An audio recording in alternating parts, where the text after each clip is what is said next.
আজকে আমার বর কি কাণ্ডটাই না করেছে দেখো। বাজার থেকে কত বড় একটা এঁচোড় নিয়ে চলে এসছে।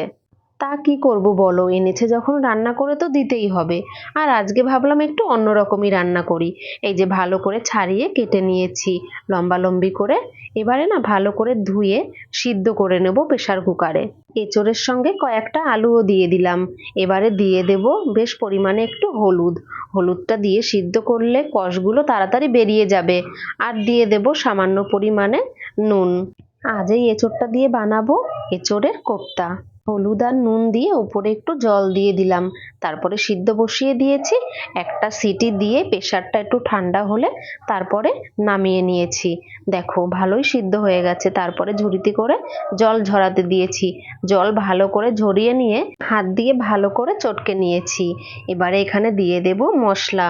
মশলার মধ্যে প্রথমেই দিয়ে দিলাম হলুদ গুঁড়ো, তারপরে দিয়ে দিলাম কাশ্মীরি লঙ্কার গুঁড়ো, আর দিয়ে দিলাম এখানে ধনে গুঁড়ো, আর দিলাম জিরে গুঁড়ো, আর দিয়েছি পরিমাণ মতো নুন, দিলাম সামান্য চিনি, আর দিয়ে দিলাম আদা বাটা, আর সামান্য গরম মশলা গুঁড়ো, আর দিলাম কাঁচা লঙ্কা কুচি। যেরকম যে ঝাল পছন্দ করে সেরকম দিতে পারে। তারপরে এখানে দিয়ে দিলাম 4 চামচ বেসন আর 1 চামচ কর্নফ্লাওয়ার দিয়ে আবারও ভালো করে একটু শক্ত করে মেখে নিয়েছি। দেখতেই পাচ্ছ কতটা শক্ত করে মেখে নিয়েছি। তারপরে এখানে কড়াই বসিয়ে দিয়েছি, দিয়ে দিলাম সর্ষের তেল। হ্যাঁ, সর্ষের তেলেই রান্নাটা করব আজ। তোমরা চাইলে সাদা তেলেও করতে পারো। তারপরে আমি হাতে করে নিয়ে অল্প অল্প করে দিয়ে দিলাম। কিছুক্ষণ বাদে উল্টে দিচ্ছি। সঙ্গে সঙ্গে উল্টালে তো কড়াইতে লেগে যাবে আর ভেঙে যাবে, তাই কিছুক্ষণ পরে উল্টে লালচে করে ফ্রাই করে নিয়েছি। তোমরা যখন এই রেসিপিটা ট্রাই করবে বড়াগুলো একটু হাতে সময় নিয়ে ফ্রাই করো। এই এঁচোড়টা দিয়ে তোমাদের আমি তিন রকমের রেসিপি করে দেখাবো। আর আমি আজকে এই বড়া করছি, এই যে গোল করে এটা ফ্রাই করে আমি ফ্রিজে রেখে দেবো। দুদিনে কিছু হবে না। 2 রকম শেপের আমি বড়া করে নিচ্ছি। একটা গোল করলাম আর একটা এই যে লম্বা মতো মুইঠা মতো করে নিয়েছি। এটাও আমি কিছুটা বড়া করে রেখে দেব, আর কিছুটা আজকে তোমাদের রান্না করে দেখাবো। আর বড়াগুলো যখন ফ্রাই করবে তখন কিন্তু মিডিয়াম আঁচে করতে হবে। জোরে আঁচে করলে ভিতরটা কিন্তু হবে না আর বাইরেটা তাড়াতাড়ি পুড়ে যাবে। একইভাবে সবগুলো লালচে করে ফ্রাই করে নিয়েছি। আর তোমরা কিন্তু অবশ্যই এই রেসিপিটা একদিন ট্রাই করে দেখো। সবগুলোই কিন্তু ফ্রাই করা হয়ে গেছে। এই যে গোল মতো করেছি একটা, আর করেছি এখানে মুইঠা মতো।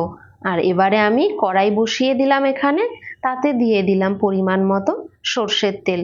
তেলটা একটু গরম হয়ে গেলে তারপরে এখানে দিয়ে দিলাম গোটা মশলা, একটা শুকনো লঙ্কা, তেজপাতা, দারচিনি, এলাচ আর লবঙ্গ, আর দিয়ে দিলাম কিছুটা গোটা জিরে।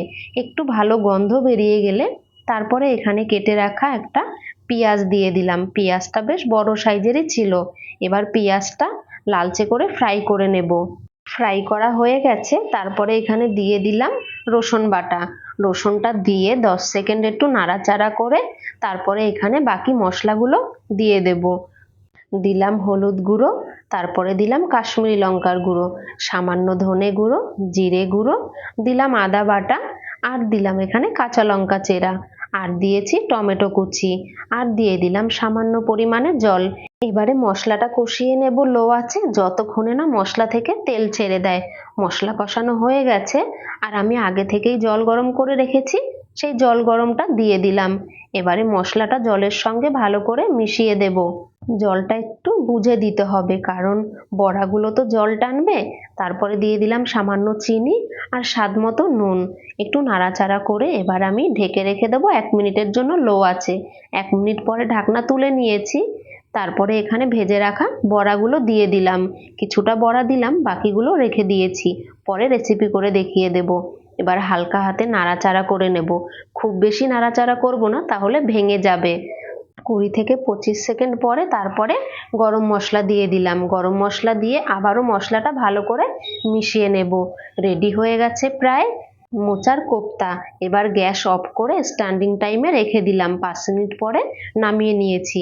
আর রেসিপিটা তোমাদের কেমন লাগলো অবশ্যই কিন্তু কমেন্ট করে জানিও। তাহলে এখানেই ভিডিওটা শেষ করছি। আবার দেখা হবে নতুন কোনো ভিডিওতে।